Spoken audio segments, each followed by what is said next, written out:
설교를 줄여서 해보겠습니다. 오늘 제목을 하나님의 일꾼, 하나님의 동역자. 결국 오늘 제가 직분이라는 단어를 말씀을 드릴 겁니다. 오늘 제 설교는 지난 얼마 동안에 수요일 저녁에 성경 공부를 했던 내용들인데 그 내용의 1과 2과를 요약한 것이라고 볼 수가 있을 것입니다. 여러분이 어떤 이름으로 불리십니까? 직분의 이름 또는 교회에서 부르는 호칭도 있지만 사회가 여러분이 불러주는 이름도 있습니다. 자녀들이 부르는 이름이 다 있죠. 이 직분이라는 단어를 생각할 때 오늘 성경의 이 세 단어를 먼저 한번 생각을 해볼까 합니다. 직분이라는 게 있고 직책이 있고 직무가 있다 이렇게 할 수 있습니다. 영어는 제가 여러분 참고로 하도록 해놨습니다. 자, 예를 들어서 디모데후서 2장 4절 5절에 이 세 가지를 한번 구분을 이렇게 해봅니다. 바울이 디모데에게 하는 말입니다. 그러나 너는 디모데고 디모데의 직분은 목사입니다. 아주 젊은 목사죠. 너 할 때 목사라는 것은 직분에 해당되겠죠. 모든 일에 근신하여 고난을 받으며 전도인이라는 것은 직책에 해당됩니다. 전도하는 일을 맡은 사람 그런 뜻이겠죠. 또 전도자가 해야 될 일이 있겠죠. 그건 직무라고 할 수 있습니다. 예를 들면 저는 이제 당회장이라는 말도 있고 목사라는 것도 있습니다. 목사라는 것이 제 직분입니다. 그러면 목사 중에서도 제가 당회장이니까 당회장 또는 재직회장, 한국학교 교장, 주일학교 교장 이건 뭐냐면 직책에 해당됩니다. 일을 하는 이름들입니다. 그러면 당회장이라는 직책을 수행함에 있어서 설교하고 신방하고 상담하고 이런 것들은 직무에 해당되겠죠. 그래서 직분에 직책에 직무가 연결되어 있는데 이 중에 제일 중요한 게 뭘까요? 문이 아니고 분도 아니고 직무입니다. 직무, 일이 중요하죠. 하나님께서 너 세상에 있는 동안에 무슨 직분으로 살다 왔냐 묻지 않으십니다. 무슨 직책, 타이틀이 뭐였냐 이거 묻지 않으십니다. 무슨 일 하다 왔냐 이거지 않겠습니까? 그래서 직분은 있는데 직무가 없으면 이거 문제가 있는 거겠죠. 그렇죠? 직분이라는 것은 직무를 위해서, 일을 위해서 주신 것이기 때문입니다. 자, 이제 이 성부, 성자, 성령 삼위 하나님과 우리의 직분에 관련돼서 제가 이렇게 한번 타이틀을 붙여봅니다. 먼저 성부 하나님은 직분을 주시는 분이고 직분을 선택하시는 분이시다.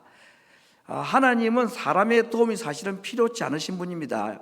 하나님의 주권과 하나님의 역사에 대한 성경 구절이 많이 있는데 제가 성경 구절 두 곳만 인용합니다. 다니엘서 4장 35절 그는 자기 뜻대로 행하시나니 하나님은 자기 뜻대로 행하신다 그랬습니다. 그 다음에 이사야 46장 10절에도 내가 끝을 처음부터 알리며 나의 뜻이 서고 내가 나의 모든 기뻐하는 것을 이루리라.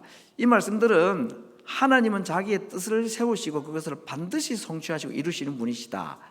이 하나님이 자기의 뜻을 이루심에 있어서 사람의 도움이 필요하냐? 필요하지 않습니다. 그런데 사람의 도움 없이도 하실 수 있지만 하나님께서는 혼자 일을 하시거나 이 일을 천사를 통해서 하지 않고 사람을 통해서 이 직분을 수행하기를 원하신다 하는 겁니다.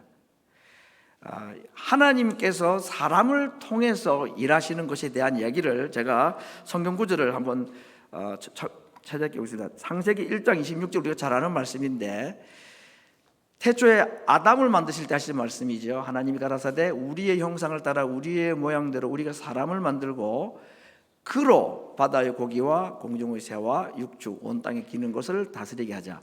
하나님께서 다 세상의 피조물들을 만드셨는데 내가 이제부터 이 만물을 다스리겠다라고 말하지 않습니다. 그렇게 하면 정확하게 명확하게 잘하실 텐데 사람을 만들어서 그 사람들로 하여금 이 일을 하게 하자라고 했습니다. 천사도 아니고 사람에게. 그래서 하나님께서 사람을 통해서 일을 하심에 있어서 아브라함도 택하시고 다윗도 택하시고 하시는데 그 하나님의 택하심은 전적으로 하나님의 고유 권한이다는 겁니다. 왜 이 사람을 택합니까? 왜 저 사람을 택하지 않았습니까? 말할 수가 없다. 예를 들면 하나님께서 야곱은 사랑하시고 에서는 미워하셨다 하는 표현이 있습니다. 이건 참 이해하기가 어렵지만 우리가 그걸 설명하려고 하면 참 시간이 없고 이 이야기는요 하나님의 절대적인 선택권에 대한 말씀인 것입니다. 왜 아브라함을, 왜 다윗을, 왜 야곱을 택하셨느냐? 그 질문에 대한 답을 할 수가 없다. 하나님께서 그렇게 하신다, 그런 이야기입니다. 그리고 하나님께서 이 사람을 택해서 일을 하시는 데 있어서 그 영역이 교회 안에만 국한된 것이 아니라 모든 영역에 사람을 통해서 일하신다라고 말합니다.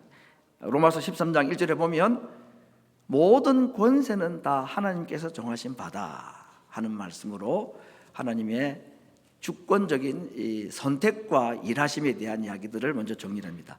두 번째는 성자 예수님에 대한입니다. 성자로 오신 예수님은 이 직분과 관련해서 어떤 일을 하셨는가? 직분을 수행하신 분이라고 말할 수 있습니다. 여러분, 직분, 목사든 장로든 또는 이 직분이라는 것은 교회로 받은 것은 아닙니다. 여러분에게 다 직분이 있습니다.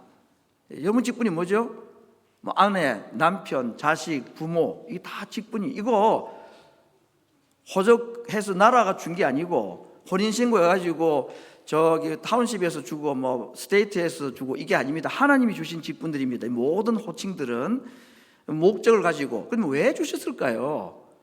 성도라는 직분 또는 자녀라는 직분, 남편이나 아내 직분, 모든 교회 안에 있는 직분뿐 아니라 회사에서 일하는 거, 사장님 또 서빙하는 거, 모든 일들이 사실 하나님께서 내게 주신 직분이다라고 믿어야 되는 겁니다. 그런데 왜 주셨을까요? 이 직분들을, 직분의 본질이 뭐냐? 하나님을 드러내고 하나님의 뜻을 세상에 드러내기 위함이다. 아담 하와도 세상에 하나님을 드러내고 하나님의 뜻을 알려주기 위해서 그들을 직분자로 세우셨다. 제가 1부 예배 때도 질문했는데 2부에 똑같이 한번 질문하겠습니다. 혹시 여러분들 남편으로, 아내로, 부모로 부름받았죠? 이거 누가 주신 직분인지 아십니까? 하나님께서 주신 직분입니다. 뭐 하라고요? 답이 적혀 있는데, 하나님을 잘 소개하고 하나님의 뜻을 알려주라고 우리에게 주신 직분인 겁니다. 물론 공부 열심히 해서 성공하라고 주신 것도 있지만, 학생이라는 직분, 우리 학생들 잘 들으세요. 성경에서 말하는 우리에게 주신 이 직분이라는 것은 나 잘 먹고 잘 살고 성공하라고 주신 것이 아닙니다, 여러분. 하나님을 드러내고 하나님의 뜻을 드러내게 하기 위해서 주신 것이다 라는 겁니다. 그 일의 첫 1호로 부름받은 직분자가 아담입니다. 그런데 그가 사실은 실패를 했죠. 그래서 하나님의 나라를 제대로 소개 못했습니다. 그 나중에 그 후손들을 통해서 나중에는 바벨탑도 만들어지고 노아 시대도 생겨나고 아주 그냥 난리가 나고 말았죠. 그래서 하나님께서 둘째 아담을 또 보내셨습니다. 직분자로. 직분자가 하는 일은 하나님을 소개하고 하나님의 뜻을 세상에 알려주는 것, 그 일을 위해서 실패한 아담을 대신해서 둘째 아담이신 예수님을 보내서 그 일을 하셨다. 그래서 성자로 오신 하나님이신 예수님은 직분과 관련해서 어떤 분이십니까? 직분을 실제로 수행하신 분이시다. 그게 뭐죠? 하나님 소개하고 하나님 뜻을 알려주는 일을 하셨다, 그런 말씀입니다. 자, 이 일을 하심에 있어서 그래서 우리는 이렇게 말할 수 있습니다. 아담은 최초의 직분자라고 말한다면 예수님은 최고의 직분자이셨다. 그런데 하나님께서 이렇게 자기의 사람들을 통해서 일을 하시고 예수님을 통해서 직분을 통해서 일을 하심에 있어서 그 사역을 이제 누구에게 맡기셨느냐? 예수님은 더 이상 이 땅에 안 계시잖아요. 하늘로 올라가셨습니다. 그러면 자신이 하는 그 직분을 누구에게 맡기고 가셨을까요? 교회에 맡겼다. 그래서 에베소서 3장 10절 말씀이 유명한 말씀입니다. 이는 이제 교회로 말미암아 하늘에 있는 통치자들이 권세자들에게 하나님의 각종 지혜를 알게 하려 하심이다. 그러므로 아담이 했던 직분, 예수님이 하셨던 그 직분이 지금 누구에게 전달되었습니까? 교회에게. 조금 더 적용을 하면 교회의 성도들인 우리들에게 이 직분이 전해진 것입니다. 목사, 장로, 집사 이 타이틀이 아니라 직무가 주어졌다는 것입니다. 그건 뭐죠? 하나님 드러내고 하나님의 뜻을 알리는 이 일을 위해서 우리를 교회로, 교회 멤버로 부르셨다. 이건 하나님이 하실 일이고 예수님이 하셨던 일을 우리가 계속하는 사역이다라고 말하고 있습니다. 예수님께서 이 세상을 통치하시는 것은 교회 안에만 국한된 것이 아니고 온 세상에 하나님의 뜻을 펼치기를 원하십니다. 물론 이 세상에 아직까지는 완전히 하나님의 굴복하고 하나님의 뜻을 다 알고 그렇게 하지는 못합니다. 그러나 고린도전서 15장 28절에 보니까 만물이 저에게 복종하게 하실 때가 분명히 온다는 것입니다. 아직은 아니지만 이 세상 전부가 예수님 앞에, 하나님 앞에 굴복하게 될 때가 있는데, 그때까지 교회와 우리를 사용하시겠다라는 것이 예수님의 약속이고 말씀입니다.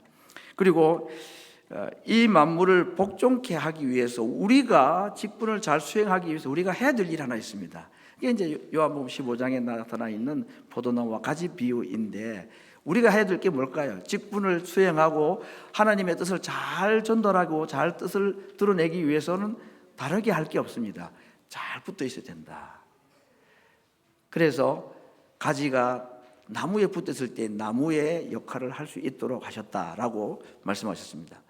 그래서 이런 말을 할 수 있습니다.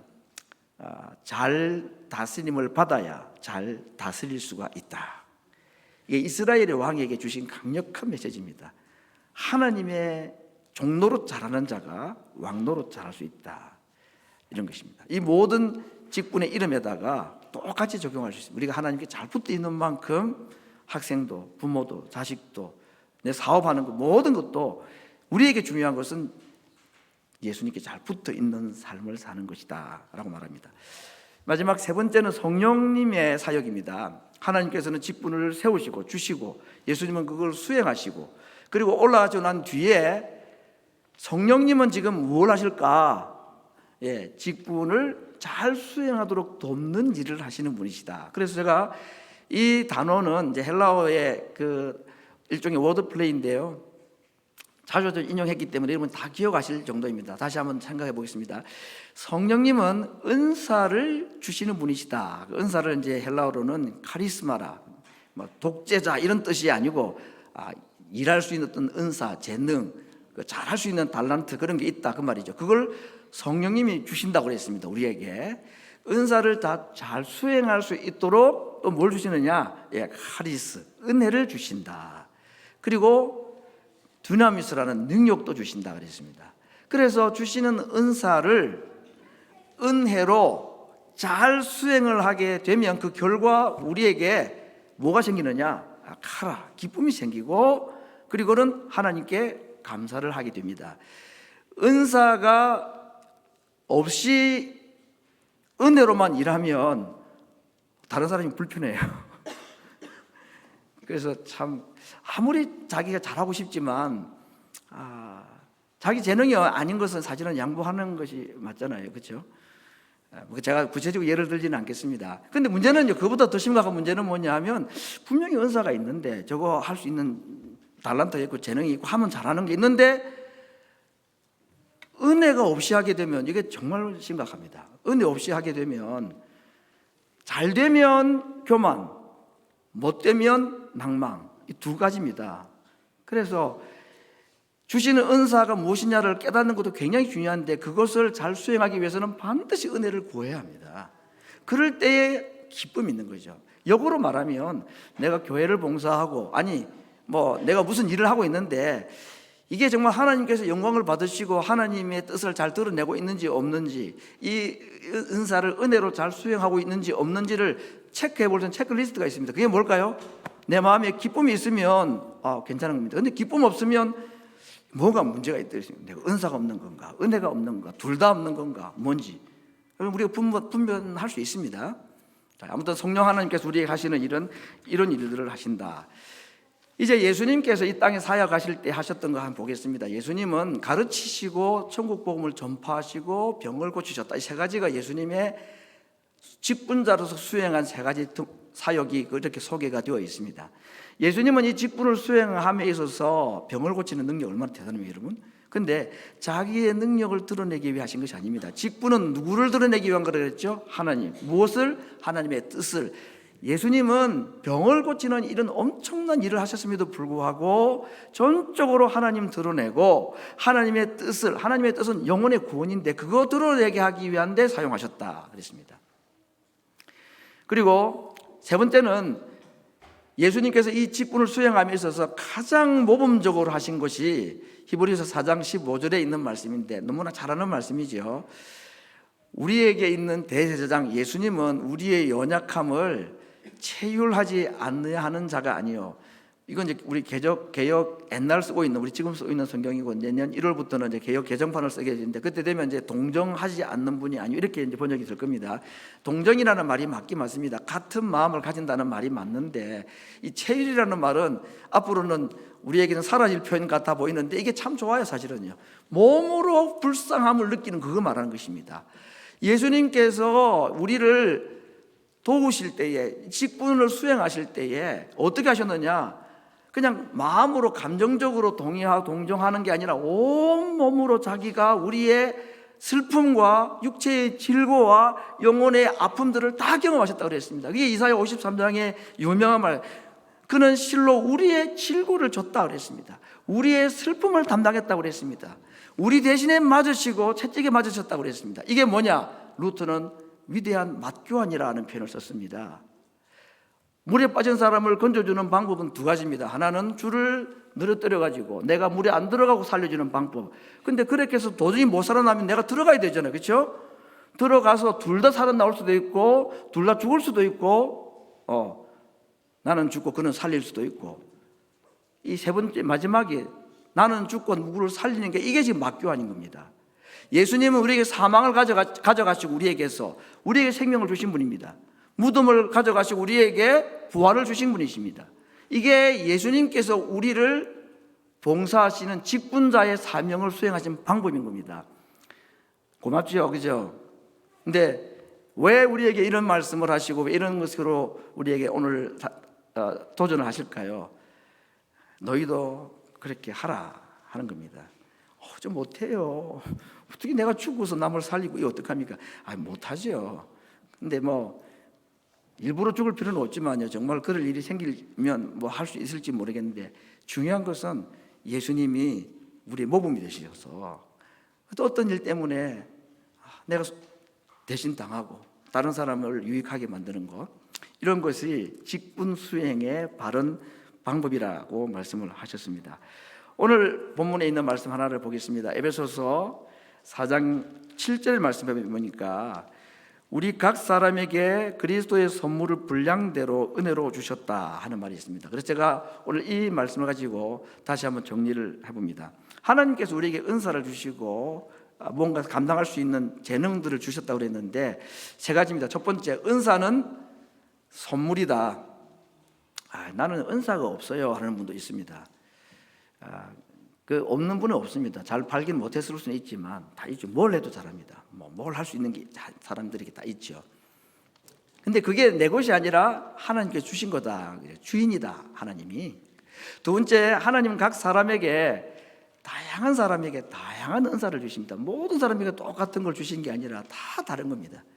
여러분, 오케스트라라는 큰 음악 팀을 지휘를 할 때 보면 지휘자가 한 명이 지휘를 하지만 거기는 각종 악기들이 있잖아요. 수십 가지 악기가 있습니다. 제일 드러나는 게 제1 바이올리니스트가 제일 앞에 앉으니까 제일 박수도 받고 눈에 보이고 하죠. 근데 저 구석에 있는 사람, 어떤 사람은 심벌 한번 퉁 치는 사람이 있고, 트라이앵글인가 그거 한번 땡땡 치는 사람도 있고, 그 2시간 3시간 공연할 때에 몇 번 흔들지 않는 사람도 있습니다. 근데 그게 다 필요하다는 말이잖아요. 그렇죠? 아주 대단한 악기만 가지고 있는 사람이 아니라 하나님 우리의 각자 다양한 직분을 주시고 다양한 직무를 맡기셨는데 어느 것이 좋으냐 나쁘냐는 중요하지 않습니다. 5달란트가 많고 적고가 그런 문제가 아니죠. 수평적인 이야기죠. 우리에게 이 직분을 맡기셨다. 올해는 내게 이 직분을 맡기셨구나. 그걸 감당을 하는 것이 중요하다, 그 말인데, 원칙이 있습니다. 직분에 필요한 모든 은사는 내 것이 아니고 하나님 것이다. 두 번째, 이 은사를 주신 이유가 뭔지 아십니까? 장식품으로 준 게 아니고 사용하라고 준 겁니다. 사용 안 하면 안 되는 거예요. 사용하라고 주신 겁니다. 세 번째, 사용을 하되 나를 위해서나 내 유익이나 또 내 영광을 위해서 해도 안 된다. 반드시 남을 위해서, 남의 유익을 위해서, 그리고 하나님의 영광을 위해서 해야 된다 하는 것입니다. 자, 이렇게 할 때에 우리에게 두 가지가 주어진다 그랬습니다. 앞에 이미 답이 나왔습니다. 내게 기쁨이, 그리고 하나님께는 감사가, 교만이 아니고 자랑이 아니라 하나님께는 감사, 내게는 기쁨이 있습니다. 이 기쁨은 정말 크죠. 엄청난 감격입니다. 사도 바울이 고린도전서에서 오늘 마지막 볼 내용인데 자기를 소개한 여러 타이틀 중에서 오늘 두 가지를 보고자 합니다. 고린도전서 4장과 3장에 나타나 있는데 바울이 자기를 하나님의 동역자라고 불렀습니다. 우리는 하나님의 동역자다. 우리라는 말은 바울과 아볼로를 두고 한 말인데 바울과 아볼로가 고린도 교회에서 교인들 때문에 서로 나눠졌습니다. 나는 아볼로가 좋아, 나는 바울이 좋아, 나는 게바가 좋아 이렇게 할 때에 바울이 말합니다. 아니 우리는 나와 아볼로는 동역자다. 우리 경쟁자 라이벌 아니다 그런 것입니다. 근데 더 중요한 표현이 뭐냐면 누구의 동역자냐? 하나님의 동역자다 그랬습니다. 하나님의 일을 함께하는 자들이라는 겁니다. 그리고 우리가 하는 이 일이 하나님께서 맡기신 일을 하는 거다 그런 얘기입니다. 여러분 한국 미국에 요즘에 프로 운동들이 스포츠들이 많이 발달해 있잖아요. 미국은 거기에 끝판왕인데 미국의 야구 선수들이 인기가 많고 농구 선수도 인기가 많고 그래요. 근데 거기에 NBA 농구 선수가 되는 것 자체가 엄청 어려운 겁니다. 그렇죠? 그래서 우리 자라는 아이들이 학교에서 농구도 하고 야구도 하고 축구도 하고 거기서 자기는 앞으로 프로 선수가 된다고 얘기를 해요. 근데 한국 아이들이 열심히 잘하다가 중학교 한 7학년, 8학년 되면 다 꿈을 접습니다. 키가 일단 안 돼요. 몸이 안 따라가. 그래서 다 NBA 선수 되고 한 번씩 다 이렇게 하다가 나중에 되면 못한다고 다 얘기합니다. 그리고는 나중에는 공부가 더 쉽다 이렇게 얘기하더라고요. 이게 어렵습니다, 여러분. 이 예체능을 통해 가지고 그쪽에서 성공한다는 게 참 어렵습니다. 그런데 리그들이 얼마나 많아요. 마이너 리그들이요, 엄청납니다. 영국의 EPL 그 프로 축구 팀들은요 10몇 분가 그래요. 동네 축구부터 해가지고 그래서 한 단계마다 한 부시 올라갈 때마다 엄청난 기쁨입니다. 영광입니다. 그 모든 운동하는 사람들의 마지막이 뭘까요? 1부 리그 들어가는 겁니다. 축구든 야구든 농구든 다 올라가면 그건 진짜 엄청난 혜택을 받게 되고 영광을 누리게 되긴 합니다. 다 성공하는 것도 아니고. 그런데 마이너 리그에서 1부 리그로 딱 올라가는 걸 영어로 뭐라면 콜업 한다 그래요. 콜업 한다고. 감독이 너 다음부터 1부로 와. 그건 이 운동선수들이 얼마나 영광스럽게 생각하는지 모릅니다. 마침내 이제 내가 메이저리그에 마침내 내가 1부 리그에 들어간다는 거 콜업 받았다 그 말이잖아요. 위로 부른다 그런 뜻 아닙니까? 하나님이 우리를 자기의 동역자로 콜업 하신 겁니다. 나와 일하자, 내 일 함께 해달라 하는 겁니다. 저 못하는데요. 카리스마도 줄게, 카리스도 줄게. 걱정하지 말아요. 모든 거 준비해놨다. 콜업에 응하기만 해라. 내게 붙어있기만 해라. 그러면 일할 수 있고 일할 때에 너의 기쁨이 있고 너의 일을 통하여 봉사를 통해서 많은 사람들이 하나님을 보고 하나님께로 돌아오게 되는 일을 보게 될 것이다 라고 우리를 그 일에 불러주신 것입니다. 이쯤 하니까 오늘 12월 첫째 주니까 목사님이 내년도 또 직분자 임명 때문에 제가 사실 이 같은 본문 내용은 좀 다릅니다만은 2년 전에 똑같이 했습니다.